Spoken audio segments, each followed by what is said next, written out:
Hi hello வணக்கம். இது என்னுடைய சேனலில் ஃபஸ்ட்டு வீடியோ. நான் வந்து ஃபாரினில் ஒர்க் பண்ணுறேன். என்னைய பற்றி தெரிஞ்சுக்கணுன்னா, என்னோடய லைஃப் ஸ்டோரி தெரிஞ்சுக்கணுன்னா மறக்காமல் என்னுடைய சேனலை சப்ஸ்கிரைப் பண்ணிக்கோங்க. இன்றைக்கி morning leave Friday. So morning எழுந்ததும் ஸ்கின் கேர் பண்ணிவிட்டு அதுக்கு ரோஸ் வாட்டர் யூஸ் பண்ணிக்கிறேன். நெக்ஸ்ட் வந்து மாய்ஸ்சரைசருக்கு வந்து நிவியா மாய்ஸ்சரைசர் அண்ட் மாமா எர்த் சன்ஸ்க்ரீன், இந்த 3 மட்டும்தான் நான் யூஸ் பண்ணுவேன். நெக்ஸ்ட் ஒரு லிப் பாம். நெக்ஸ்ட் வந்து நம்ம பாசிட்டிவ் வைப்பாக இருக்கிறதுக்காக இந்த ஸ்மெல் எனக்கு ரொம்ப பிடிக்கும். ஸோ நான் அதை யூஸ் பண்ணிக்கிறேன்.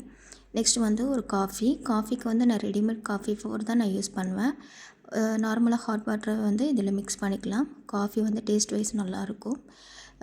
என்னையை பற்றி தெரிஞ்சுக்கணுன்னா மறக்காமல் இந்த சேனலை சப்ஸ்கிரைப் பண்ணிக்கோங்க, லைக் பண்ணுங்கள். நெக்ஸ்ட் வீடியோவில் என்னையை பற்றின டீட்டெயில்ஸ் நான் கண்டிப்பாக உங்கள் கூட ஷேர் பண்ணிப்பேன். இந்த வீடியோ பிடிச்சிருந்தா மறக்காமல் லைக் அண்ட் ஷேர் பண்ணுங்கள். நான் உங்களை நெக்ஸ்ட் வீடியோவில் சந்திக்கிறேன். அது வரைக்கும் பாய்.